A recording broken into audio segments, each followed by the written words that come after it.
ஒரு கூற்றுகள் தரப்பட்டுள்ளன. அந்த இரு கூற்றுகளில் கூற்று ஒன்றை மட்டும் பயன்படுத்தியா அந்த பிரச்சனத்துக்கு தீர்வை காண முடியுமெனில் இலக்கம் ஒன்றையும், கூற்று இரண்டை மட்டும் பயன்படுத்தி அந்த பிரச்சனத்துக்கு தீர்வை காண முடியுமெனில் இலக்கம் இரண்டையும், கூற்று 1,2 ஆகிய இரண்டையும் ஒன்றாக பயன்படுத்தி, ரெண்டையும் வைத்துக் கொண்டு சரியா, இரண்டையும் ஒன்றாக பயன்படுத்தி கம்பைன் பண்ணி அந்த பிரச்சனத்துக்கு தீர்வை காண முடியுமெனில் இலக்கம் 3ஐயும், கூற்று 1,2 ஆகிய இரண்டையும் வெவ்வேறாக கம்பைன் இல்லாம வெவ்வேறாக செப்பரேட்டாக பயன்படுத்தி பிரச்சனைகளுக்கு தீர்வை காண முடியுமெனில் இலக்கம் 4ஐயும், 1,2 ஆகிய எந்த ஒரு கூற்றையும் பயன்படுத்தியும் அந்த பிரச்சனத்துக்கு தீர்வை காண முடியாதெனில் இலக்கம் 5ஐயும் ஒவ்வொரு வினாவின் எதிரே உள்ள புள்ளிக்கோட்டை மீது எழுதுக. ஓகே சரி, இப்ப நாங்க போர்ட்ல வச்சு விளங்கப்படுத்துறேன். சரி, உங்களோட பிரிண்ட் பண்ணாத பிரச்சனை இல்லை, நீங்க டிஸ்கிரிப்ஷன் பார்த்துக்கோங்களா. ஓகே, போர்ட்ல பாருங்க. முதலாவது கூட்ட பாருங்க.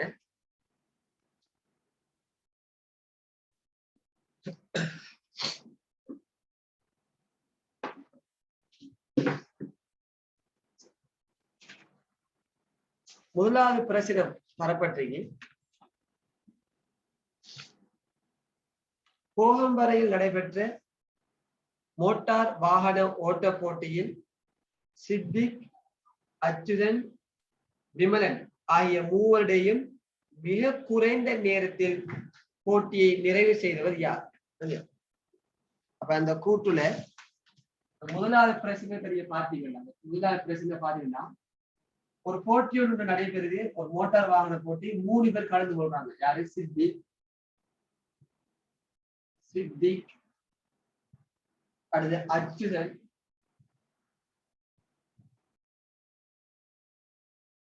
அடுத்ததாக விமலன். இந்த 3 பேரும் போட்டியாளர்களாக கலந்து கொள்றாங்க. ஆனா வினவப்படுறது என்ன பிரச்சனை வினவப்படுறதுன்னா, இந்த மூவருடைய மிக குறைந்த நேரத்தில் போட்டியை நிறைவு செய்வது அந்த வெற்றி பெற்றவர் யார்? மிக குறைந்த டைம்ல போட்டியை நிறைவு செய்வது வெற்றி பெற்றவர் யாரு? யாரு குறைஞ்ச டைம்ல வின் பண்றது யாரு என்று அப்ப இப்படி கேள்விகளில் இந்த கூற்று ஒன்றை தனியாக வச்சு யோசிக்கணும், கூற்று 2ஐ தனியாக வச்சு யோசிக்கணும். சரியா? ரெண்டு ஆரம்பத்தில் எடுத்தோடனே 2ஐ சேர்த்து பார்க்கறது இல்லை. கூற்று ஒன்றை வைத்துக் கொண்டு நம்ம வின் பண்ணால கண்டுபிடிக்க முடியுமா இல்லைன்னு யோசிக்கணும். கூற்று ஒன்றை பாருங்க. கூற்று ஒன்று என்ன சொல்லுதுன்னா, போட்டியை நிறைவு செய்வதற்கு விமலனை விட அதிக காலம் சித்திக்கு செலவாகியது. அப்ப அச்சுவை பத்தி எதுவும் சொல்லப்பட்டில்ல, சித்திகையும் விமலனை பத்தியும் சொல்லப்பட்டிருக்கு கூற்று ஒன்றுல. கூற்று ஒன்று என்ன சொல்லுது? போட்டியை நிறைவு செய்வதற்கு விமலனை விட அதிக காலம் சித்திக் தேவைப்படுச்சு. அப்ப அவர் வின் பண்ணல, சித்திக் லேட் ஆகி வாராரு. விமலன் அதோட கொஞ்சம் முந்தி போறான். விமலன் விரைவாக, சித்திக்கை விட விமலன் விரைவாக போட்டியை நிறைவு செய்தான். ஆனா சித்திக் போட்டியை நிறைவு செய்வதற்கு விமலனை பார்க்கிலும் அதிக காலம் தேவைப்படுது. அப்ப இவர் விமலுக்கு பின் அளவாரான்னு அர்த்தம். இந்த இடத்துல அச்சுவனை பத்தி சொல்லி இல்லை. அப்ப கூற்று ஒன்றை வைத்துக் கொண்டு மாத்திரம் நம்ம இங்க யாரு வின் பண்ணிருப்பா என்று சொல்ல முடியாது. ஏன் சொல்ல முடியாது? போட்டியில பங்கு பெற்ற போட்டியாளர் 3 பேரு, 3 பேரை யாராவது ஒருவார்த்தை வின் பண்ணிருப்பார்கள். ஆனா முதலாவது கூற்று 2 நபர்களை மாத்திரம்தான் கூறப்பட்டிருக்கு. 3வது அச்சுதனை பத்தி எதுவும் சொல்லப்பட்டில்லை. அவன் இன்னும் லேட்டாக வந்தானா, அவன் பெஸ்டுக்கே போட்டியை நிறைவு செஞ்சிட்டானா நமக்கு தெரியாது. அச்சுதனை பத்தி எதுவும் சொல்லி இல்லாததால கூற்று ஒன்றை மாத்திரம் வைத்துக் கொண்டு யார் வின்னர் என்று நாம தீர்மானிக்க முடியாது. ஓகே, இந்த கூற்று 2க்கு வாங்க. கூற்று 2 என்ன சொல்லுது? போட்டி நிறைவு செய்வதற்கு விமலனை விட அதிக காலம் சித்திக்கு செலவாகியது. போட்டியை நிறைவு செய்வதற்கு விமலனை விட அதிக காலம் சித்திக்கு செலவாகியது.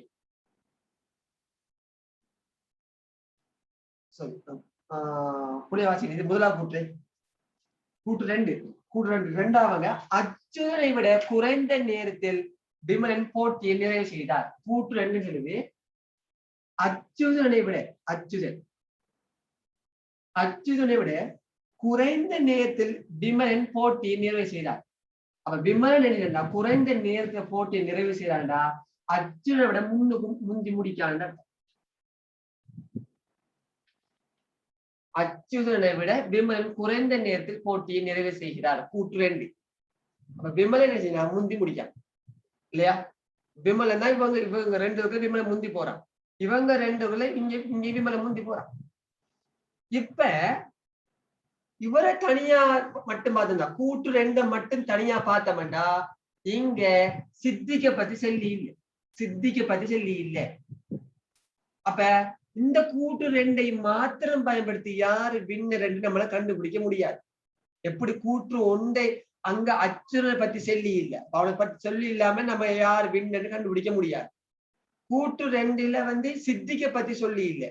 அப்ப அதை சொல்லாம கூற்று 2ஐ மாத்திரம் வைத்துக் கொண்டு யாரு வின்னு கண்டுபிடிக்க முடியாது. ஆனால் இந்த கூற்று 1ஐயும் கூற்று 2ஐயும் கொம்பைன் பண்ணி பார்க்கக்குள்ள யாரு வின்னர் என்று கண்டுபிடிக்கலாம். சித்திக்க விட விமலன் தான் முந்தி வாரான், அச்சுதனை விடையும் விமலன் தான் முந்தி வாரான்.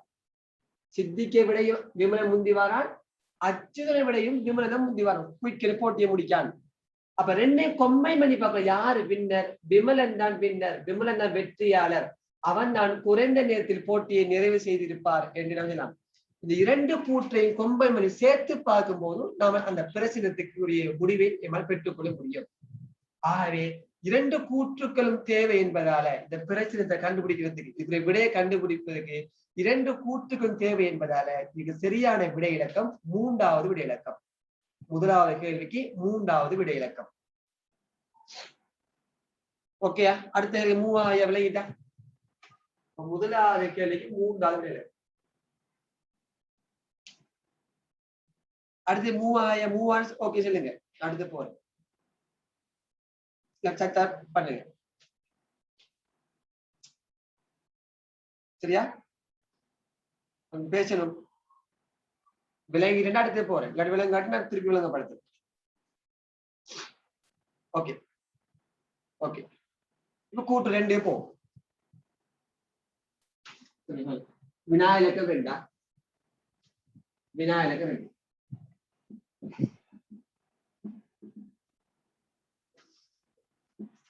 பிரசிடந்தாரான்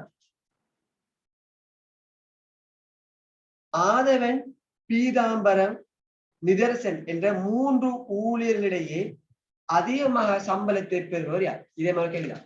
3 பேர் பெற்றார். யாரு? ஆதவன், அடுத்தது பீதாம்பரம்,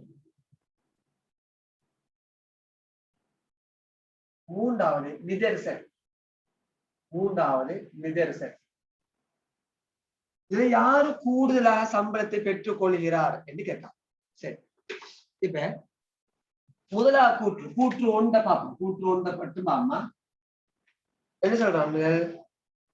பீதாம்பரத்தை விட அதிக சம்பளத்தை நிதர்சனம், நிதர்சனை விட குறைந்த சம்பளத்தை ஆதவனும் பெறுகிறார். ஓகே, அப்ப என்ன சொல்ல முதலாவது கூற்று? பீதாம்பரத்தை விட அதிக சம்பளத்தை நிதர்சன் பெற்றுக் கொள்ளணும். இவரை விட கூடிய சம்பளத்தை நிதர்சன் பெற்றுக் கொள்றான். நிதர்சனை விட குறைந்த சம்பளத்தை ஆதவன் பெற்றுக்கொள்றான். நிதர்சனை விட குறைந்த சம்பளம். அது பீதாம்பரத்தை விட குறையா? பீதாம்பரத்தை கூட நம்ம தேவையில்லை. இப்பயோ நிதர்சனை விட குறைஞ்ச சம்பளம் யாரு? ஆதவன். இவரு கீழே யாரு வருவா? ஆதவன். அப்ப இந்த முதலாவது கூட்டுல வச்சு நம்ம முடிவெடுத்துடலாம். அந்த 3 பேர்ல யாரு கூடுதலா சம்பளத்தை பெற்றுக் கொள்றார்? நிதர்சன் பெற்றுக் கொள்றார். நம்ம முடிவுக்கு வந்துடலாம். கூற்று 1 வைத்துக் கொண்டு நம்ம எடுக்கலாம். கூற்று 1 சொல்லுது பீதாம்பரத்தை விட நிதர்சன் கூட சம்பளம். அடுத்து ஆதவன் நிதர்சனை விட குறைவான சம்பளம். அப்ப 3 பேரையும் சேர்த்து பார்க்கல யாரு கூடுதல் சம்பளம்? நிதர்சனம் கூடுதலான சம்பளம். அப்ப கூற்று 1 வைத்துக் கொண்டு மாத்திரமே இந்த பிரச்சனத்துக்கு நம்ம முடிவை எடுத்துடலாம் வச்சுக்கோ. அப்ப 1 வச்சு எடுத்துடலாம், பிரச்சனத்துக்கு முடிவு வந்துடும். அதுக்கு கூற்று 2 பார்ப்போம். கூற்று 2 வாசிக்கணும். கூற்று 2 என்ன சொல்லுது? நிதர்சனை விட குறைந்த சம்பளத்தை பீதாம்பரமும், நிதர்சனை விட குறைந்த சம்பளத்தை பீதாம்பரமும், பீதாம்பரத்தை விட கூடிய சம்பளத்தை ஆதவனும் பெறுகிறார். பீதாம்பரத்தை விட கூடிய சம்பளத்தை ஆதவன் பெறுகிறார். இந்த ஒரு ட்விஸ்ட் என்ன ட்விஸ்ட்? ஆதவனுடைய சம்பளம் பீதாம்பரத்தை விட கூடுதல்தான். ஆனா அது நிதர்சனை விட கூடையா குறையாடு தெளிவில்லாம இருக்கு. கூற்று செல்வாங்க. நிதர்சனை விட பீதாம்பரம் குறைந்த சம்பளம். சரி, ஆதவன் எப்படியாம் பீதாம்பரத்தை விட கூடுதல் சம்பளமா? ஆதவன் சம்பளம் இவரை விட கூடதான். ஆனா அதே சந்தர்ப்பத்துல ஆதவன் நிதர்சனை விட கூட எடுக்காரா, நிதர்சனை விட குறை எடுக்காரான்னு நமக்கு தெரியாது. ஒரு முடிவை எடுத்துக்கலாமே இருக்கி. அப்ப கூற்று 2 வைத்துக் கொண்டு யாரு கூடுதலான சம்பளம் எடுத்துக்கொள்வான்னு தெரியாது. பீதாம்பரத்தோட 2 பேரும் கூடதான். ஆனா இவங்க 2 பேர்ல யாரு கூட என்று நம்மள கூற்று 2 மாத்திரம் வைத்துக் கொண்டு எந்த ஒரு முடிவுக்கும் வர முடியாது. பிரசித்தி தீர்வெடுக்க முடியாது. கூற்று 2 நமக்கு முடிவை கொண்டு வராது. ஆனா கூற்று 1 வைத்துக் கொண்டு யாரு கூடுதல் சம்பளம் என முடிவுக்கு வந்துடலாம். ஆகவே 1 மாத்திரம் வைத்துக் கொண்டு, கூற்று 1 மாத்திரம் வைத்துக் கொண்டு முடிவை பெற்றுக் கொண்டதால விடை இலக்கம் முதலாவது விடை இலக்கம். சரியா? ஓகே, அடுத்தது 3000 விளையிட்டது.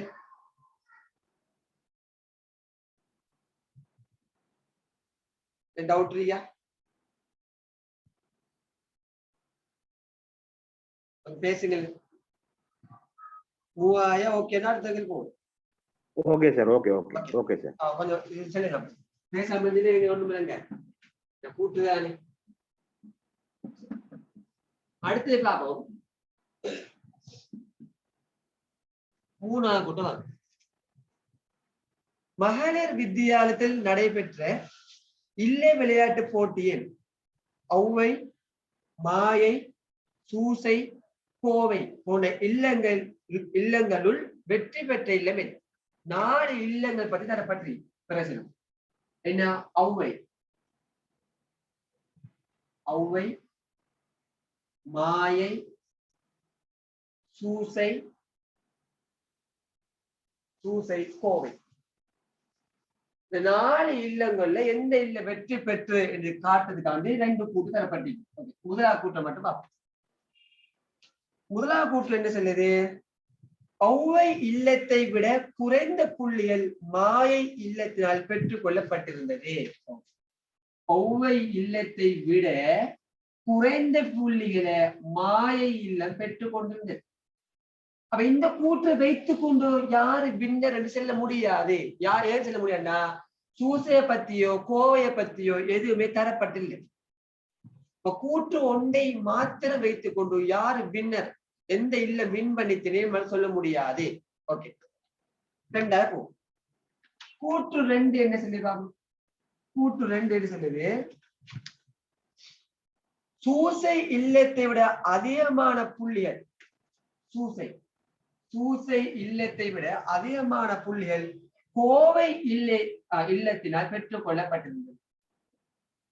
சூசை விட கோவை கூடயா? இவரை வைத்துக் கொண்டும் நம்ம யாரு இந்த கூற்றை மட்டும் வைத்துக் கொண்டு யார் வின்னர் என்று சொல்ல முடியாது. ஏன்? சூசையும் கோவையும் மட்டும்தான் சொல்லியிருக்கான், ஔவையும் மாயையும் பத்தி சொல்லி இல்லை. அப்ப தனித்தனியா கூற்றுக்குள்ள வைத்துக் கொண்டு நம்ம யாரு வின்னர் என்று சொல்ல முடியாது. ஓகே, சேர்த்து பாருமே. 2 கூற்று சேர்த்து பார்த்தாலும் நம்ம என்ன முடிவு கொள்ளலாம்?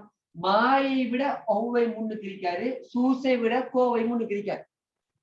ஆனா இந்த 4 பேர்ல யாரு டொப் பண்ணி நம்ம சேர்த்து பார்த்தாலும் நமக்கு யாரு டொப்ல இருப்பா, யாரு கூடுதலான புள்ளியில பெற்றிருப்பான்னு நம்ம முடிவுக்கு வர முடியாது. கூடுதலான புள்ளியில பெற்றுக் கொண்டால் அது வின்னர். முதலாவது கூற்றுப்படி மாயை விட ஔவை கூடுதலான புள்ளி, ஆனா அவர் வின்னர் எடுக்கல.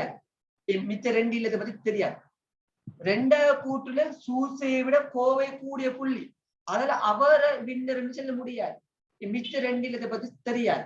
சரி, 2 சேர்த்து பார்த்தாலும் நமக்கு இந்த 4 பேர்ல யாரு பெஸ்ட் தீர்மானிக்க முடியாது. இது ரெண்டுக்கு இடையில ஒரு தொடர்பு தரப்பட்டதும் இல்லை. அப்ப தனித்தனியா வைத்துக்கொண்டு முடிவெடுக்க முடியாது, சேர்த்து வைத்துக்கொண்டு முடிவெடுக்க முடியாது. அப்ப எந்த கூற்றை வைத்துக் கொண்டும் அந்த பிரச்சனைக்கு நம்ம தனியாகவோ இல்ல சேர்த்தோ முடிவெடுக்க முடியாது. அப்ப இதுக்கு இந்த பிரச்சனைக்கு முடிவெடுக்க முடியாதுன்றதால அதுக்கு சரியான விடையிலக்கம் 5வது விடை. 5வது யார் வின்னர்னு உறுதியா சொல்ல முடியாது. 3வது வினாவுக்கு 5வது விடையிலக்கம். கிளியரா? அடுத்து 3ஆயா? Okay sir. ஓகே. 4ஆக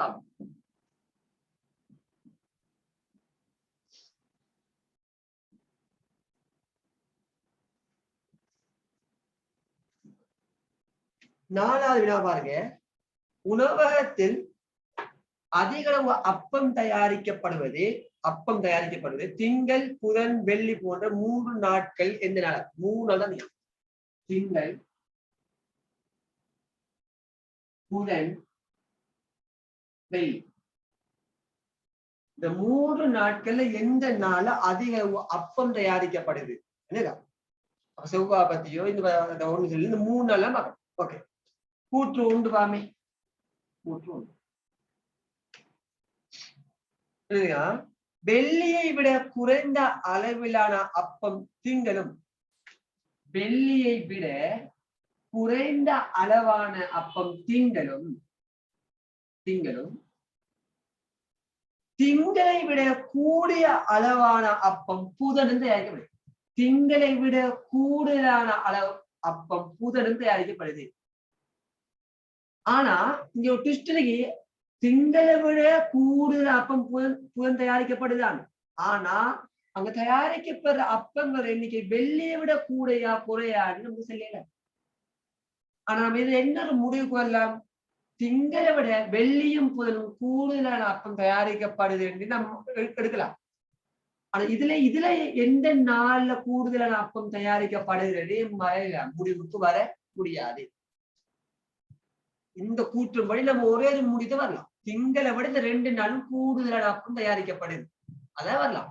அதுல யாரு கூடுன்னு சொல்லல.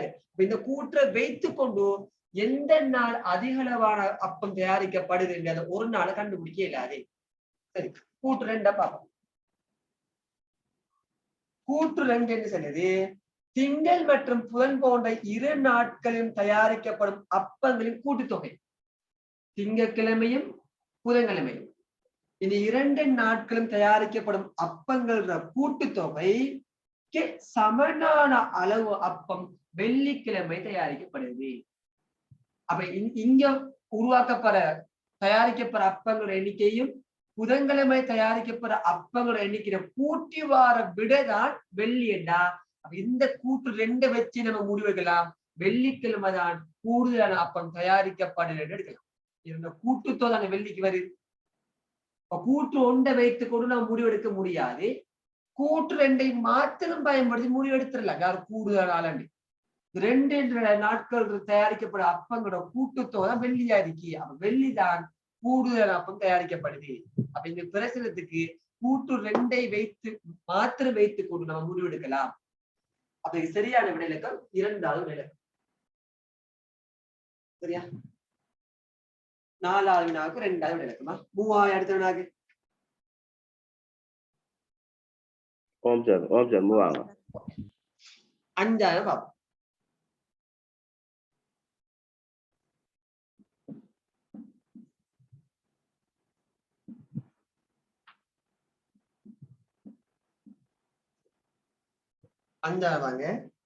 சதுர வடிவிலான வகுப்பறையில் கவனிக்கணும். என்ன வடிவம்? சதுர வடிவம்.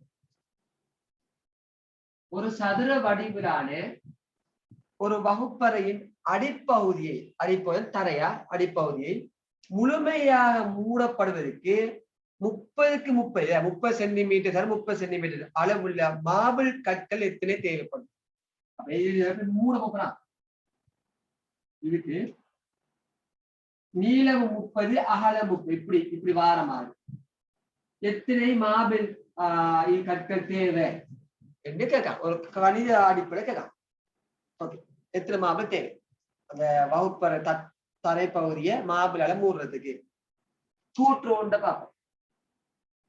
கூற்று ஒன்று என்ன சொல்லுது வகுப்பறையின் சுற்றளவு 80 மீட்டரா வகுப்பறையோட சுற்றளவு 80 மீட்டர் இதை வைத்துக் கொண்டு நம்ம எத்தனை மார்பிள் வரும் என்று கண்டுபிடிக்கலாமா முடியாது இந்த கூற்றை வைத்துக் கொண்டு மார்பிள் எண்ணியை கண்டுபிடிக்கலாமா கண்டுபிடிக்க முடியாதா சொல்லுங்க கண்டுபிடிக்கல சார் கண்டுபிடிக்கலா கண்டுபிடிக்கல ஏன் கண்டுபிடிக்கல பாப்போம் இது என்ன வடிவான வகுப்பறை சதுரம் சதுரம் சுற்றளவு 80 மீட்டர் சொல்லுங்க அப்ப ஒவ்வொரு பக்கம் எத்தனை மீட்டர் இருங்க 20 மீட்டர் 20 மீட்டர் ஒவ்வொரு பக்கம் 20 மீட்டர் சுற்றளவா சரி இப்ப நல்லா காணிக்கணும் நீளத்தை அகலத்தால பெருக்கிட்டு என்ன வரும் பரப்பளவு பரப்பளவு நீளம் 20 மீட்டர் அகலம் 20 மீட்டர் அப்ப இந்த வகுப்போட பரப்பளவு என்ன விளைவிக்கலாம் 400 மீட்டர் வரைக்கும் அப்ப இந்த வகுப்போட மொத்த பரப்பளவு 400 மீட்டர் வரைக்கும் இல்லையா இப்ப ஒரு மாபிள் பாருங்க ஒரு மாபிள பாருங்க 30க்கு 30 சென்டிமீட்டர் 30க்கு 30 சென்டிமீட்டர் இது மீட்டர்ல இருக்கிறதால இது மீட்டர் மாதிரி 30 சென்டிமீட்டர் வந்து 0.3 மீட்டர் சரியா விளங்கலாம் 30 சென்டிமீட்டர் வந்து 0.3 மீட்டர் சரியா இல்லையா 0.3 பெருக்கினா ஒரு மார்பிள் பரப்பளவு வரும் இல்லையா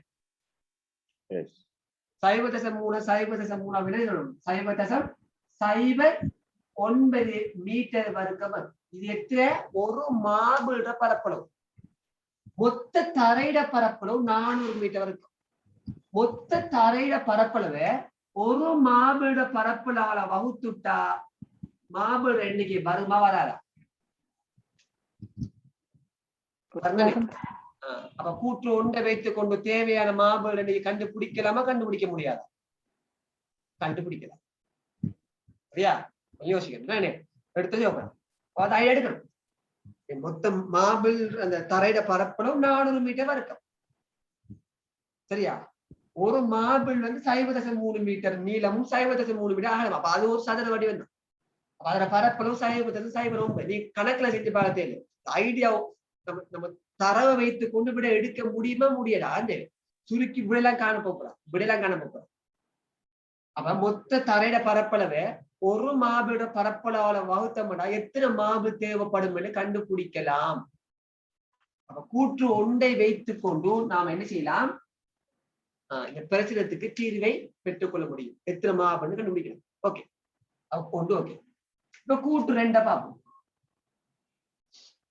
கூற்று 2 பாருங்க வகுப்பறையின் அடிப்பகுதியின் பரப்பளவு 400 சதுர மீட்டரா இதுல பரப்பளவு 400 சதுர மீட்டர் தானா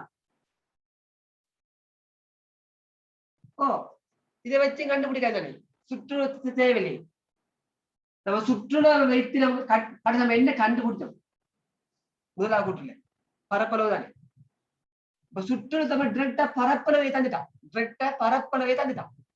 அப்ப இந்த 400 மீட்டர் பரப்பளவு என்னலாம் நம்ம ஒரு மார்பிள் பரப்பளவுல பகுத்துட்டாலும் நமக்கு என்ன வரும் அந்த மார்பிள் தேவைப்படுகிற மார்பிள் எண்ணிக்கை வருமா வராதா அப்ப இந்த கூற்றை வைத்துக் கொண்டு கவனிக்கலாம் முடிவை காணலாம் சுற்றுலவு தந்தாலும் நம்ம எத்தனை மார்பிள் கண்டுபிடிச்சிருக்கலாம் பலர் பரப்பளவு தந்திருந்தாலும் எத்தனை மார்பிள் தேவைன்னு கண்டுபிடிச்சிருக்கலாம் சரியா அப்ப கூற்று ஒன்றை தனியா பயன்படுத்தியும் பிரச்சனத்துக்கு முடிவு காணலாம் அல்லது கூற்று 2 தனியாக பயன்படுத்தியும் பிரச்சனை முடிவு காணலாம் அப்ப 2 கூற்றும் சேர்ந்து பயன்படுத்த தனித்தனியாக பயன்படுத்தியே நம்ம விட கண்டுபிடிக்கலாம் என்றதால அப்ப விட கேட்டது 4 இந்த பிரச்சனத்துக்கு முடிவு காரணத்துக்கு ஒன்றும்